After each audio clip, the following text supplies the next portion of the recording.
Yesterday was my 14th year from being benzo free. And you know what? I had just the most fabulous, wonderful, normal day. It was. It was a great day. I even had a friend in town from Kentucky visiting me, spending the night at my house and doing just normal things. We went shopping and out to eat, and it was just a day that I thought I would never have in my life again. Normalcy. I know you wonder why I keep coming on here periodically and talking about my anniversaries or different meaningful days that are connected with my past. And it's not necessarily for you.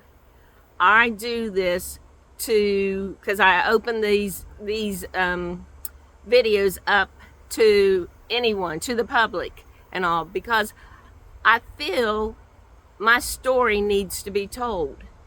I wasn't alone. There are so many people just like me out there. Things happening to the over medications and all happening to them too. I know it because I see it on the forums. I see it from various doctors that I'm following that have changed their prescribing policies and are helping people to get off of medications or helping people to become aware of medications before they go on. How do you do a 30-year testimony in just a few minutes? You can't. I've even tried starting to write about my journey. This is about 16 years of my journey, and that's even difficult and all. But I want to share this information because it is real. It really, truly happened. It not only affected my life, it affected my husband's life, my children's lives, my siblings, my friends. It affects lives. So many people are on prescription medications that they have side effects from, negative side effects from. Whoops. My papers are flying away. Yeah, this is real. I'm not a pro at this. Yeah, so anyway, my purpose is to give hope and let that message be told to those that are out there that are suffering like I did. There is healing. It may take time. It may take years. But it does happen if you allow your body to do it. You just have to go through it and have the faith that it will and find the support. I had awesome support from not my medical community at first. No, but I had awesome support from my family, from my husband, from my kids, from some of my sisters, from certain friends and all, and then from the benzo community, from Benzo Buddies. And then over the years, I have found the medical professions that now say they are my advocate, that I was done wrong, but they are there for me now. And they've heard my story and they believe in what I had and they've studied and I know I talk about how much medicine I was on, not just the benzodiazepines, but how it all began. And I made a list. I want to show you. This is my list. So maybe that you can see what I'm talking about. This is the list of medicines that I was prescribed from 1995 to 2011. Majority of the medicines. There is a few more that I haven't put on this list, but I have remembered since I made the list. Anyway, it all started with Parlodel. That was a medicine that I was put on because I had been pregnant 4 times, breastfeeding in between 3 babies, and consistently. Pregnant, nursing, getting pregnant while nursing, pregnant, delivering, another nursing, another pregnancy. For years, I had just been consistently not stopping the nursing. And my OBs, 3 different OBs, were fine with that. I don't know if I suggest it or not, recommend that or not. Anyway, so when Anna did, my third delivered baby, did stop nursing at 23 months, I was producing so much breast milk that I was just engorged. I was not drying up and all. And so a doctor prescribed me this medication. And it's not used nowadays. Parlodel is not used nowadays. It had a lot of side effects. And I had those side effects. And one was anxiety, one was heart palpitations and all. And so I was put on this medicine to counteract the effects from this medicine. And that's how my story started. That changed the next trajectory of our life for 16 years of medicating me, and years and years and years of recovery. So the last 30 years, this started changing our entire life. So I was put on this, and within a year, I developed I went to another doctor. He was not my prescriber of this, but he was an internist, and he started prescribing me medicines for migraines, for fibromyalgia, for other symptoms. They were all side effects, but I did not know that they were side effects from this and all. So within the first year, I started developing other conditions and being prescribed medications for them. Within a year's time, I went to him once with such a horrible migraine that he took me off, told Chris to take me off everything and all. And 3 days later, I showed up at his office, and I was in severe withdrawal from Xanax, which you should never, ever be cut off cold turkey off of a benzodiazepine, because you can have seizures, convulsions, heart attack, stroke, death. So I showed up at his office 3 days later and could not even open my mouth and stick out my tongue. But what did he do? He walked out of his office, sent in his office manager, and we were asked to leave. And when I called and tried to ask questions, or when one of my sisters even called and tried to ask questions, we were not told why. And to this day, I do not know why. But what else happened? He blackballed me from the whole group practice that he was in. So here we're trying to seek help for me, and I had trouble finding a doctor that would treat me and all. And so I ended up having to turn to my chiropractor. And he found an MD that reinstated me, but she would only do it until I found a doctor that would deal with this medicine right here. And so then 2 months later, it took us 2 months to find somebody that would accept our insurance. And so I went to a doctor for over 6 years, tapering, because when you're reinstated, you have to go into a higher dose than the initial dose. And so then I spent 6 years tapering down on the Xanax and got down to 0.25 milligrams 3 times a day. And then she told me I'd be on it the rest of my life. Well, also within that 6 years, she started adding in antidepressants, telling me that every patient of hers that was on a benzodiazepine, on a Xanax, and all, were on antidepressants.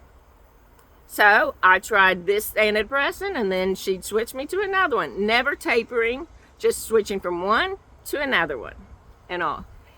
And in the meantime, I was just sick and getting sicker, and we didn't know what was causing it. So we started going to other doctors. I spent, I don't know how many doctors we went to in the next 9 years after the tapering down to the 0.025 milligrams, which was considered a baby dose. I don't know how many people, pharmacists and doctor, that would say 0.25 is a baby dose of Xanax. Okay? So, for the next 9 years, I was getting sicker and sicker and sicker physically, emotionally, mentally. And we went to so many doctors. A lot of the doctors I was referred to from another doctor that was writing me this. I quit seeing the psychiatrist and I started seeing a primary care doctor. And so then she was sending me to all kinds of doctors, endocrinologists. She even sent me to an oncologist once. And thank God I didn't have cancer. And that doctor was like, why are you even here? I know he felt I was wasting his time.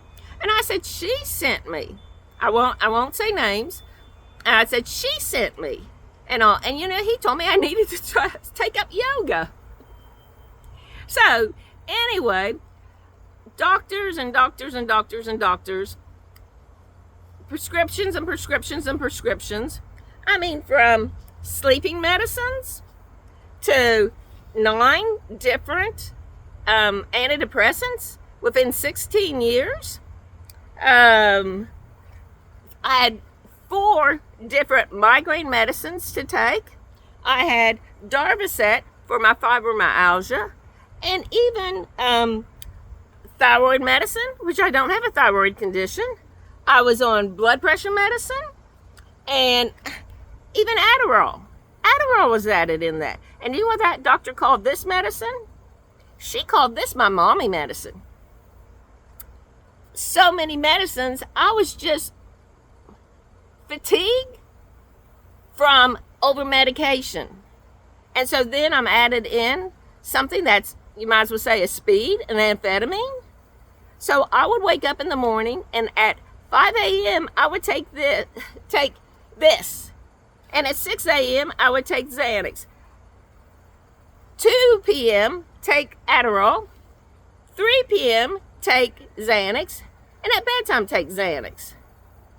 So finally, after a few years of all this, I went to a substance specialist, a psychiatrist that claimed to be a substance specialist. And I told her I wanted off of the Xanax. And I still didn't understand what Xanax exactly was, that it was in the benzodiazepine family. I had not heard that word yet. And so then she switched me to Klonopin, just switched me right over from Xanax to Klonopin. And I tried that for 18 months, and I wasn't getting any better. I was getting worse. And so then she switched me to Valium, once again, from one to the next, switched immediately over. And then I started having heart issues. And I was admitted to a cardiac ward in a hospital for 3 days. And I then was released and went home. And then the next month, I was back there to the ER and admitted again to the cardiac ward. And sometimes they would say, no, you can't take the propanol, a beta blocker. It was bottoming me out too much. And other times they would say I needed it. And this went on for 3 months consecutively. I was there and went to the ER and was admitted. And in the hospital, 3 to 4 months, saw cardiologists, saw primary care doctors, saw residents. And nobody was ever mentioning, well, last month when you were here, you were on Xanax. And then this month you're on Klonopin. Or maybe this month you're on Valium. Or maybe this time you're on Valium and Xanax. It was like nobody was putting together the picture. And I was just 100% trusting of what the doctors were prescribing me. And so I was then being referred to go to Cleveland Clinic for the cardiac ward at Cleveland department at Cleveland Clinic. But before I could go there, I became so ill that I went to an emergency room. We called the insurance company, went to an emergency room of a hospital that they recommended that we go to.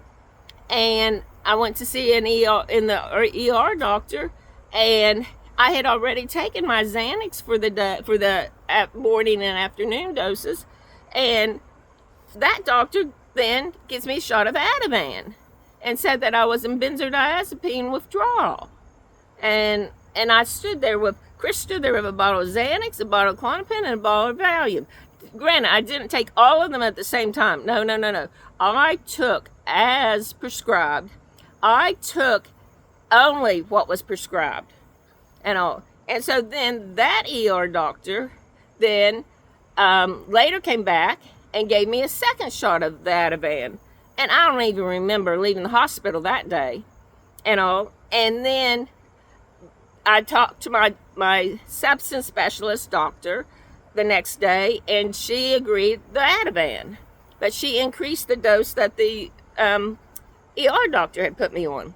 And so from there, I got worse and worse and worse during that week and all, and went back and checked myself into the psych ward, which I told about a few days ago.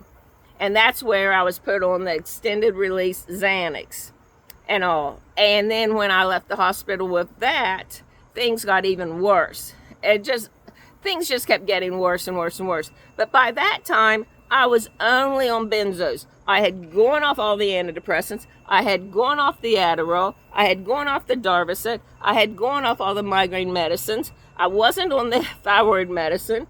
I wasn't on the sleeping medicine. So all that was left were the benzos. And that's when Chris went and talked to the pharmacist, and he stepped in and he said, I'll tell you what her problem is. It's the benzodiazepines. That's her problem. So Chris came home and talked to me, and I called the pharmacist, and he suggested I cold turkey, not take any more of the baby dose. And so August 30th, 2011, I did that. And he also suggested I contact my doctor. I called her, and she agreed. I could just step off, no problem. The dose was so little, even though I'd been on it for 16 years nearly. And I'd be a little bit discomforted for a week, but it'd be over with. Where the 15 years prior that I had cold turkeyed, I went 3 days and then got reinstated. So I thought, okay, if I can do that and this will end in a week, I'll do it again and all. And so they both, the pharmacist and the doctor, both were wrong that by cold turkeying, I was lucky I didn't die or have stroke or a seizure, heart attack. And whenever we did call the office and talk to the doctor, she would tell us, don't go to the ER. If you go to the ER, they'll give you a shot of benzodiazepine, and you'll have to start this all over again. So we were left at home going through withdrawal with Chris, myself, a couple of my sisters. This was too much for my kids. They were young adults, and to see their mom going through this was just too much for them. They were all three living at home still and all. And we called the doctor numerous times, and she would say over and over again, do not go to the ER. And so she then prescribed me a sleeping medicine because I wasn't sleeping. And I told Chris, I feel like I'm going through withdrawal again. And he got on the internet, and one of my sisters got on the internet and discovered this was a Z drug. And Z drugs work on the same neurotransmitter that the benzos do. And so she was affecting my neurotransmitters again off a medicine that she had just told me to go off of. And so my body was totally confused and so reactive. And so really we had no medical help, none to go on, except for Chris went online and found a benzo community forums online. And that's where we got knowledgeable from it. Doctors didn't know. They would say, it's out of your system. You're not going through withdrawal anymore. And where I was in protracted withdrawal. But they don't know about it. They don't study it in med school. It's not just the doctors, it's anybody that has a prescription pad should know about this, should know about the withdrawals and how to taper properly off of these medicines. They can write the medicines and easily write the medicines, but to get a patient off of the medicines, there just wasn't the help. And even I called even a place that was a rehab center, and they said, you're not in withdrawal. Well, they had been dealing with opiates, and the withdrawal of the two are totally different and all. So it wasn't, we didn't have any medical help helping us and all. And I remember Chris getting so upset and mad when he realized that doctor had put me on another medicine that affected the same neurotransmitters and was causing these effects in my body all over again. And he went upstairs and he brought down a box that was full of my medicines that I had been prescribed from various doctors, or the same doctor prescribing various medicines, more or less, and all. And he brought this box downstairs and he said to me, okay, what is this medicine for? And I'd say, that's an antidepressant. And he'd say, do you need it? And I said, no. And he would dump it in a Ziploc bag. And then he said, and what is this medicine for? And I said, oh, that's for migraines. And he'd say, do you need it? And I said, no. And he dumped it. And he would then, what is this medicine for? And I'd say what it was for. And he'd say, do you need it? And I'd say no, and he'd dump it. And over and over and over, he would open, question, dump. Open, question, dump. Open, question, dump. Until he actually filled a 2 quart-size bags. This is candy, but this represents the medicine. He filled up 2 quart-size bags of medicine. He filled up a gallon-sized bag of Darvocets. All prescribed to me. All prescribed. And then he took them to the sheriff's department, to the incinerator, to get them out of our house. We didn't want them here anymore. We didn't want any of this near us anymore. And all. But what I'm trying to tell is, we didn't have the help. We seeked and we seeked and we seeked, but we never had the help of the medical community truly finding the root cause of what I was going through. And like I said, it all started with drying up my breast milk when my baby was 23 months old. So I had a 2-year-old, a 4-year-old, and a 6-year-old. And they grew up with a mom trying to find help, trying to find cause of what was going on with me. And no one. I don't know if the medical community doesn't want to speak out against another doctor's prescribing. I don't know if they didn't know the truth. I really don't know what happened.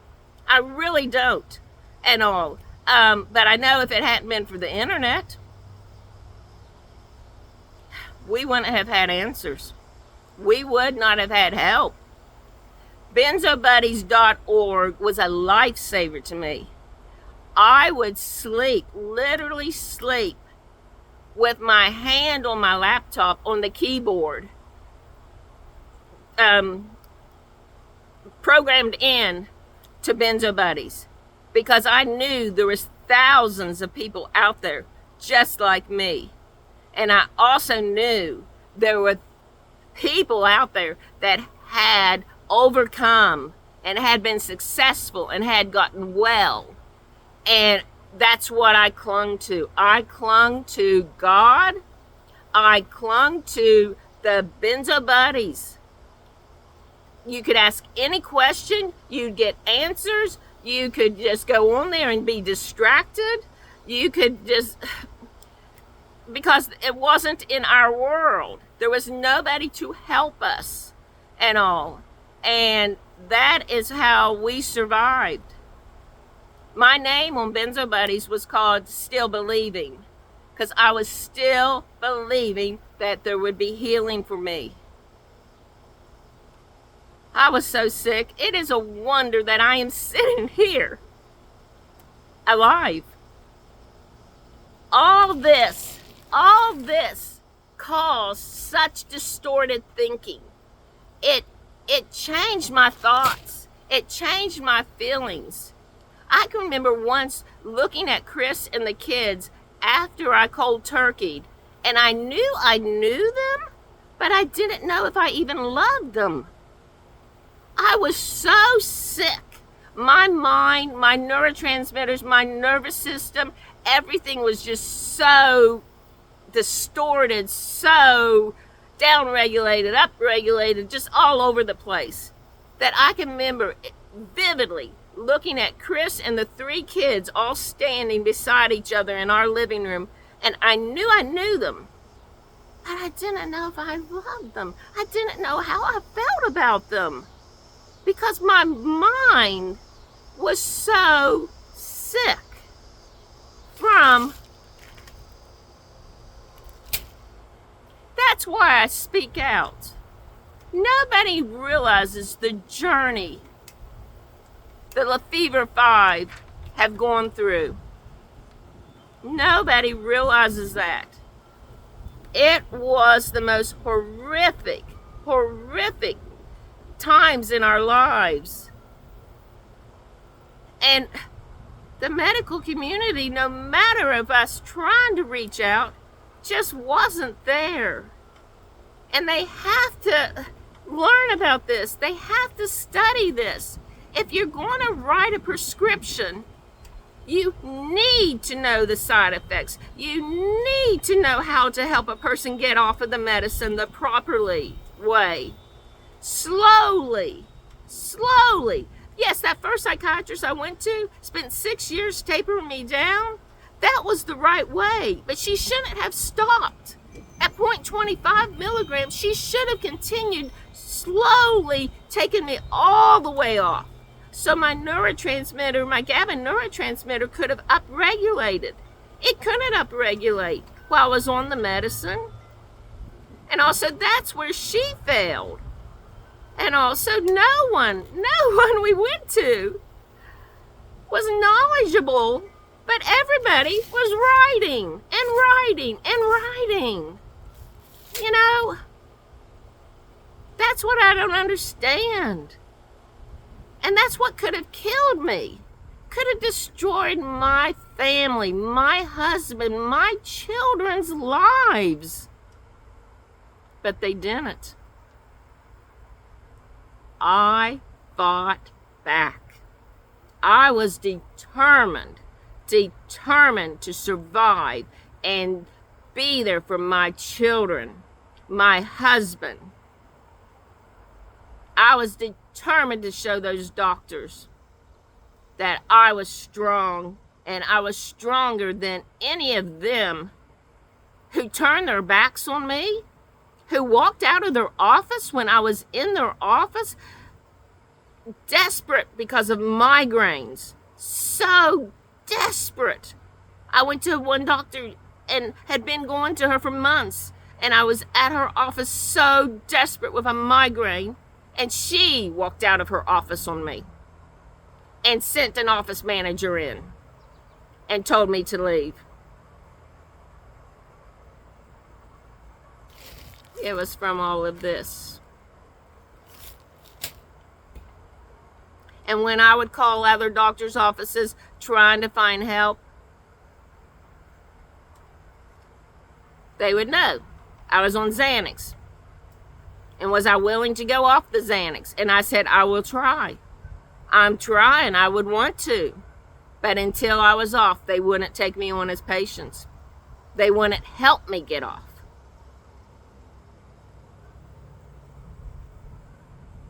But I did. And now I sit here 14 years later, and I have a story to tell. I have a story. I don't know if it'll end up in a book. I don't know if it'll end up on YouTube. I don't know how my story will come out. But it's a story worth telling. It's a story of overcoming. It's a story of triumph. It's a story of healing. It's a story of determination and never giving up. It's a story of believing. Believing in God, believing in my body, believing in my healing abilities. It's a story of finding a medical community that does help me. Not with, no. 14 years later, I'm not on all this anymore. I don't have depression. I don't even say I have anxiety. Sure, I have some anxiety as normal, every day a little, not every day. No, not even every day. Yeah, I mean, I have normal anxiety every now and then. But what do I do for it? I do EFT tapping to lower my cortisol. No.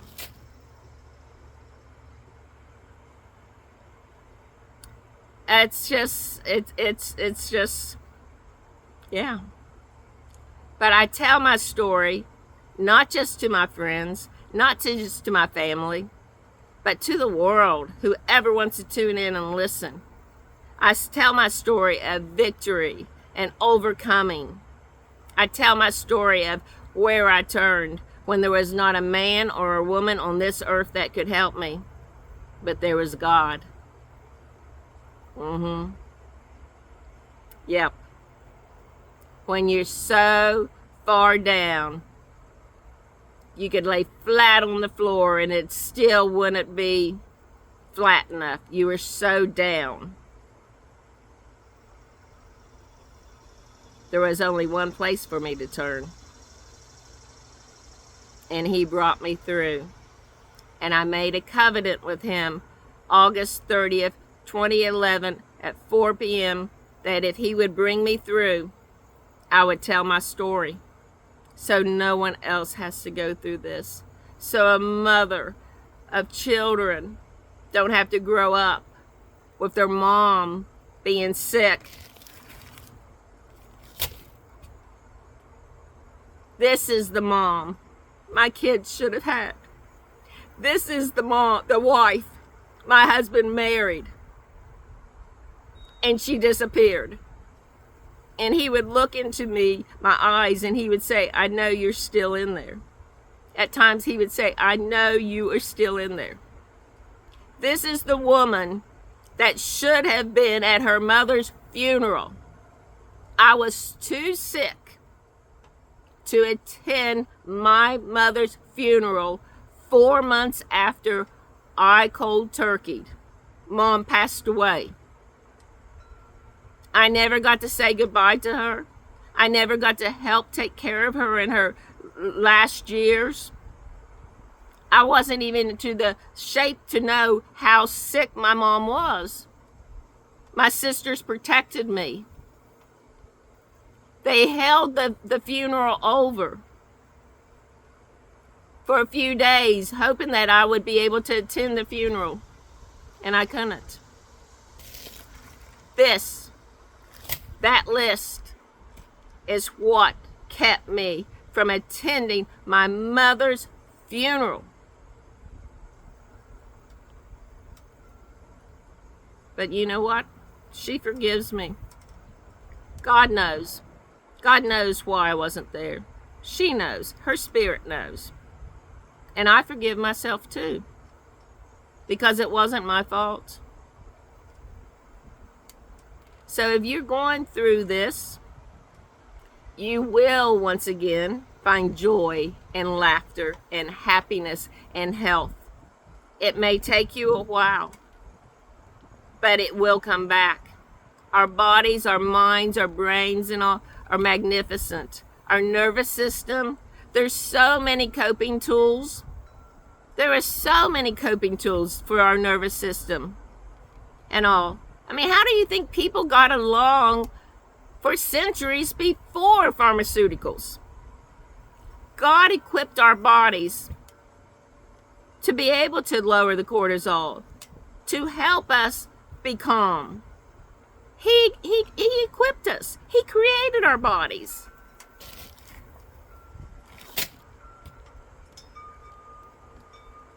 I'm going to tell a story and then I'm going to get off. For years, I cried and cried and cried. I would even put it in my alarm clock to not cry for 5 minutes. Don't cry for 10 minutes. Don't cry, don't cry, don't cry. And I would concentrate on not crying. I didn't laugh. I didn't have joy. I was in existence survival. A year after I cold turkeyed, still not laughing, still thinking that I would never be happy again. I'd never be able to travel again. I'd never be anything again. I made myself drive to meet one of my sisters in a parking lot to go into a store not far from our home. And I met her and we got out and we were talking by our cars and she started telling me a really funny story. And I started laughing and laughing and laughing, and she was laughing, and the story was just telling me more and more details of the story and all. And I remember I started laughing so hard that my childhood nickname, Laughing Water, came, and I became Laughing Water. And if you get what I mean, the water appeared in my shoes. The water appeared a puddle around my feet. I was laughing and laughing and laughing. And when that happened, I was just I wasn't upset. I was just like, I'm laughing. I'm laughing. I'm laughing. I had thought I would never laugh again. And I was laughing so hard. I was wetting. And I didn't care. And I remember there I stood in the parking lot with my sister and nobody else was around except for a young man was sweeping the sidewalk of the store. And he stopped and he looked at us. I know he heard us. I know he knew what was going on. And then he went back inside the store. And I went and opened up the trunk of the car and got out a towel and put it on my seat. And my sister headed into the store. And I started driving home. And I was still laughing. And I called my daughter. And she was with one of her cousins that was the daughter of the sister I was with. And I was telling them that what happened to me in that parking lot, and they started laughing. And I remember exactly where I was on the street, what building I was in front of, everything about the moment, because I knew that I was going to be okay, that I was going to find joy again and laughter again and happiness again. It would take how long, I didn't know. But I knew if it happened that one time, it would come again and again and again. And it does. It does. My life is so, I'd say back to normal, but I don't think I'll ever have normal again. Because I appreciate everything. I appreciate being able to clean my house. I appreciate that I have the energy and the ability to do that. I appreciate being able to go to the grocery store and think of the the menu and all the list and everything. I appreciate, being able to go to church, because I remember one time that I wasn't able to go to church, and it wasn't online. And so I was just there without, except for my Bible and all. I appreciate so much,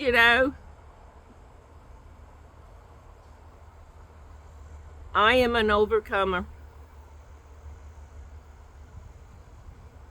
You can be too. I lost so many friends through the benzo community. I have friends all over the world. Australia, England, different states in the United States. Just different countries, different states, different areas. And the benzo drew us all together. But I have friends that I lost that committed suicide because they didn't have the fight. The fight takes sometimes for years. And one friend of mine, she lost her husband, she lost her child, she lost her job, she lost her home. And she took her life on the eve of Easter. I remember our last conversation. We were talking about colors of kitchens. We were talking about microwaves. She just didn't have it in her. I've lost other friends that when they were trying to recover from the benzos, they went on supplements that affected their GABA neurotransmitters. I just lost friends because no matter how hard they tried, this battle was far worse, and there wasn't the medical help to person after person after person.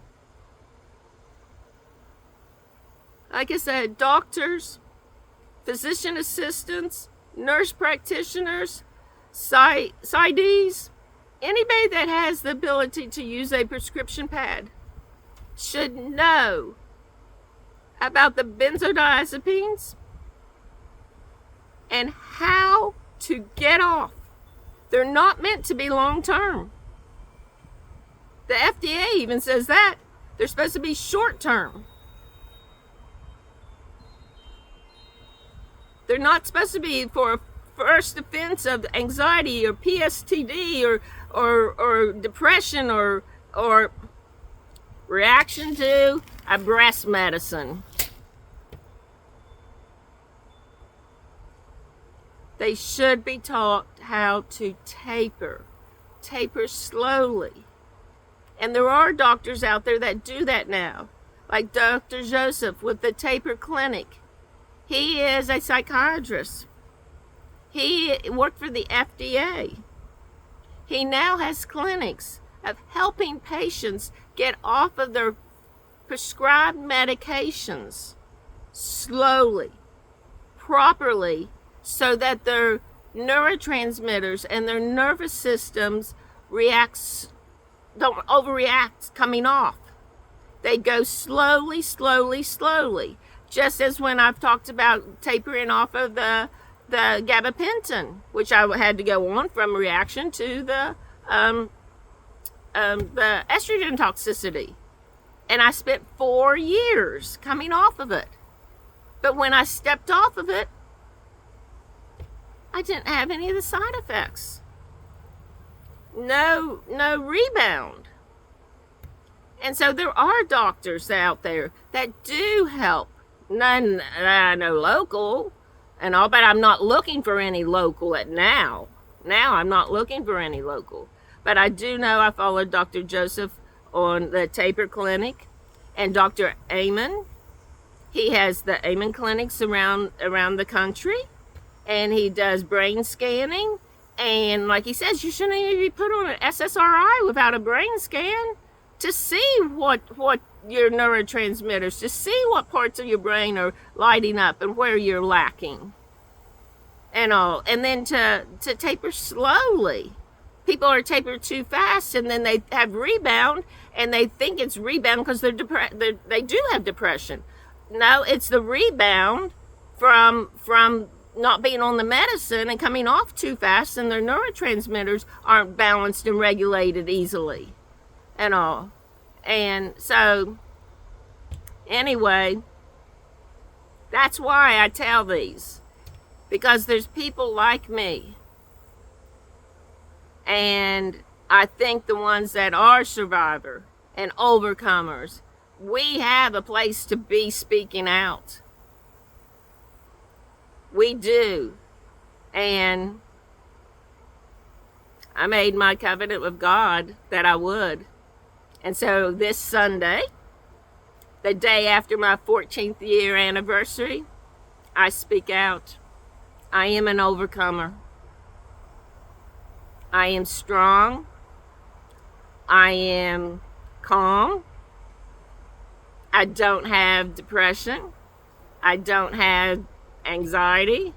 I don't have migraines. I don't have fibromyalgia.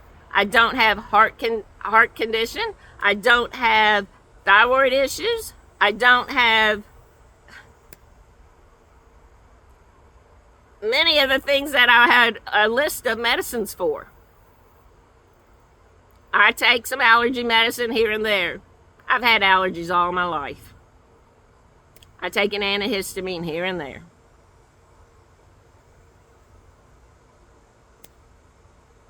Not the list and list and list and list and list of medicines. No. No. I work with a naturopath. I work with an MD. I work with a gynecologist for my hormones.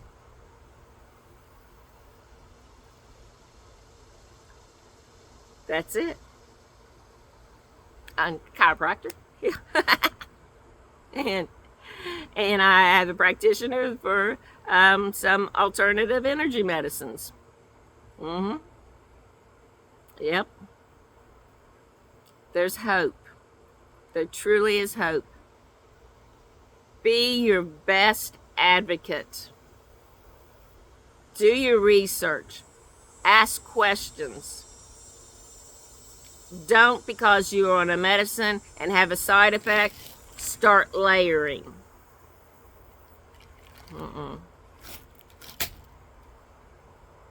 Been there, done that. Almost lost my life. But that's all behind me. That's over. Yep.